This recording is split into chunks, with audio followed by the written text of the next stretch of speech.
I didn't wait until I got home.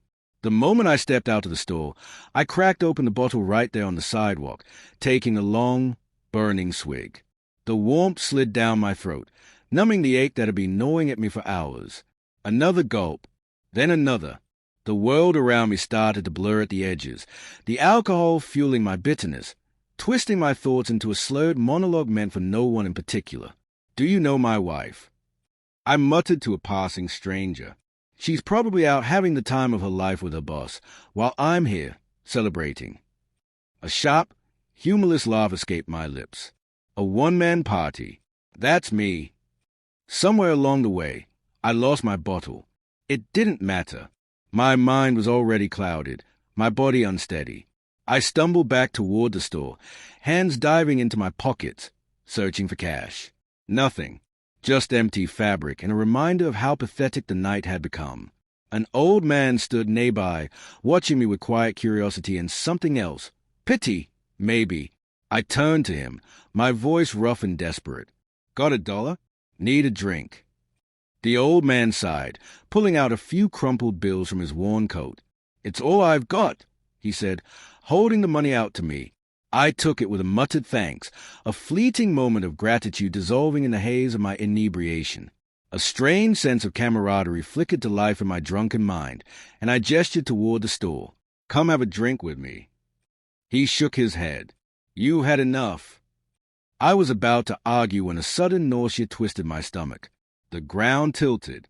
The next thing I knew, I was doubled over, emptying my gut onto the wet pavement. The old man sighed again, his expression unreadable. You live nearby? He asked after a moment. I wiped my mouth, barely able to form words.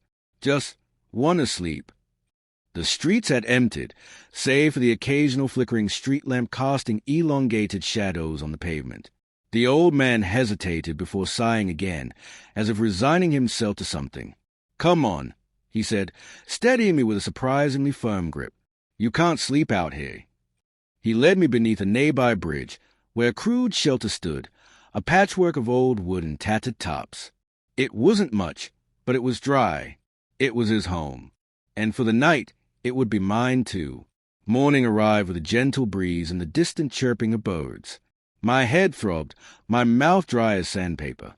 The world around me was unfamiliar at first, the filtered light casting soft patterns through the gaps in the shelter, the scent of damp earth filling my senses. I groaned, pushing aside the makeshift curtain and stepping out into the cool morning air, squinting against the brightness. Down by the river's edge, the old man sat with a fishing line cast into the slow-moving water. His movements were deliberate, patient. He didn't look up when he spoke. Rough night.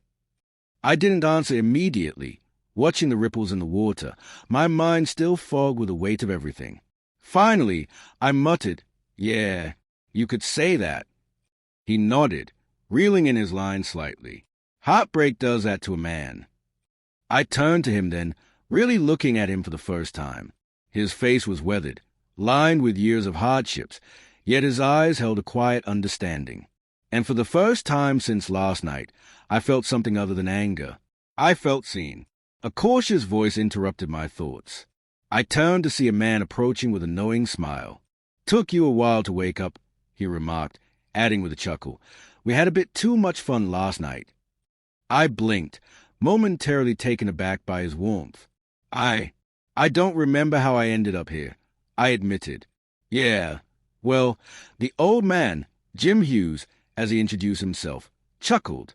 You drank yourself into the pavement. Didn't feel right leaving you there. My cheeks burned with embarrassment. I didn't cause any trouble, did I?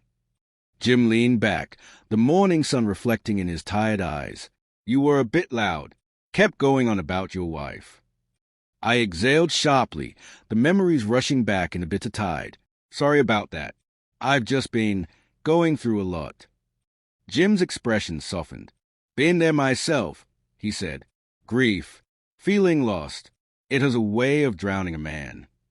A beat of silence passed. Then Jim stretched, nodding toward the shelter. Come on. Let's get some breakfast in you. Got anything to drink? I asked, rubbing my temple. Jim chuckled knowingly. Figured you'd say that. Soon, the rich aroma of fish soup filled the air, the scent surprisingly comforting. I watched as Jim prepared the meal with practiced ease, the rhythmic motions of his hands steady and sure. Heavenly, I murmured, inhaling deeply. Jim winked. Old family recipe, perfect for mornings like these.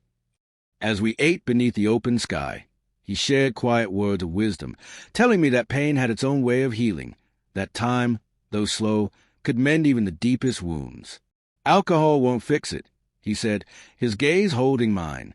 I sighed, staring into my bowl. I know. Jim nodded knowingly. It's okay to let go. Move on, especially if someone's wronged you. There was something in his voice, a quiet sorrow I didn't press. Instead, I thanked him. Before leaving, I noticed the wooden carvings outside his shack.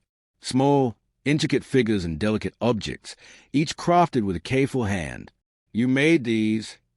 I asked, genuinely impressed. Jim's eyes sparkled. Yeah, a piece of my past I still hold on to. Woodworking, it brings me peace. I studied the carvings, admiring their beauty. An idea took root in my mind, faint but growing, a flicker of purpose. Days later, I sat at my computer, reaching out to local furniture stores, pitching my ideas with newfound enthusiasm. A week passed before I found myself back at Jim's Riverside shack. I expected to find him there, maybe working on another carving. But the place was empty. Only his backpack and jacket remained. Confusion twisted in my chest. Had he stepped out? Gone fishing? As I turned to leave, a sharp stone lodged itself in my shoe. Irritated, I sat down to remove it, but then my gaze lifted past my foot to the bridge.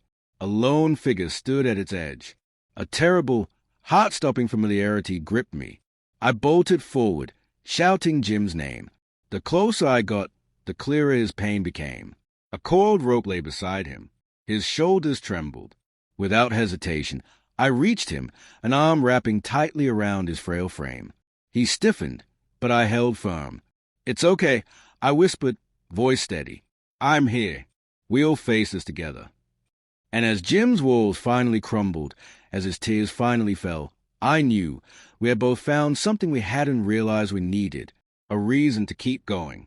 For 15 years, my wife, Lily, and I had built a life that many would envy, a marriage filled with love, unwavering trust, and the joy of raising our 2 wonderful daughters. Our bond had only deepened over the years, fortified by the warmth of our shared moments and the comfort of knowing we were each other's anchor in life's ever-changing tides. Lily, with her striking blue eyes and gentle smile, had always been the heart of our home. Though the birth of our second daughter left us struggling to shed the extra weight she had gained, to me, she remained as breathtaking as the day I fell in love with her. She had a preference for large-frame glasses over contact lenses, and somehow those glasses only served to accentuate the depth of her gaze, making her eyes even more irresistible. Together, we had built a beautiful life, one filled with laughter, stability, and shared dreams. She worked as a translator at a prestigious film studio, while I was employed as a security guard for a well-established company. We lived comfortably, surrounded by love, and I never once doubted the devotion she had for me. Ours was a home filled with warmth, a sanctuary where love thrived. And then everything changed. It began with something seemingly insignificant, Lily's Friday night outings with her female colleagues. She reassured me that these gatherings were nothing more than a chance to unwind after a demanding work week. I never objected. I trusted her completely. On those nights, while she enjoyed herself, I took care of our daughters, preparing dinner, helping them with their homework, and cherishing the precious father-daughter time. For a long time, Lily would always return home around 8 p.m., her face alight with happiness, her demeanor affectionate as ever. But gradually, things began to shift. She started coming home later, first at 9 p.m., then closer to 10:30 p.m. She smelled faintly of alcohol, her laughter softer, her steps a little less steady. Yet, despite these changes, she remained the same devoted wife, greeting me with the same warm smile that had always reassured me. I told myself it was nothing to worry about. And then, one evening, an email arrived. At first, I considered deleting it without reading. It was from an anonymous sender, someone who identified themselves simply as a friend. But curiosity got the better of me, and I opened it. What I read made my blood run cold.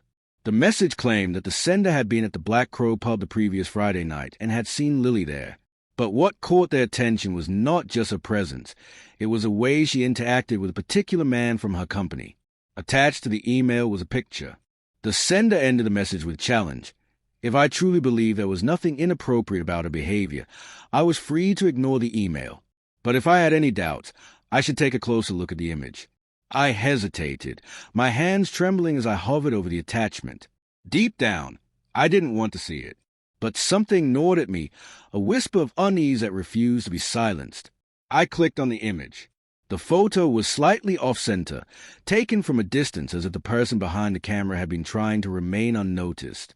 In the background, I recognized a long table where Lily's colleagues sat, men and women alike, engaged in conversation and laughter. But my focus immediately shifted to the right side of the image. There she was, Lily. She stood on the dance floor, wearing the beige blouse adorned with red flowers and green leaves, the same outfit she had worn last Friday night. That alone confirmed that the image was recent. But it wasn't her clothes that sent a chill through me. It was the man she was dancing with. He was tall, broad-shouldered, with blonde hair that caught the dim pub lighting. His hands rested firmly on her waist, pulling her against him. And Lily, she wasn't resisting. She was smiling. A smile that was too comfortable, too intimate. The way her arms were draped around his neck, the way their bodies pressed together. It was a closeness I had never seen her share with anyone but me. A wave of nausea twisted my stomach. I barely made it to the bathroom before I was violently sick, my breakfast coming up in heaving waves. My hands gripped the edge of the sink as I stared at my pale reflection in the mirror, my mind spiraling into chaos. Was this real? Was Lily, my Lily, cheating on me? Had she already crossed that unforgivable line? How long had this been happening? I tried to dismiss the thoughts, but they came crashing back with relentless force. My mind conjured up images of them together, whispering, laughing, touching. My chest tightened with a fury I had never known, warring with a sorrow that threatened to consume me. Who was he? A co-worker? A casual acquaintance? Or someone who had been in her life for far longer than I had realized? Had I been blind all along?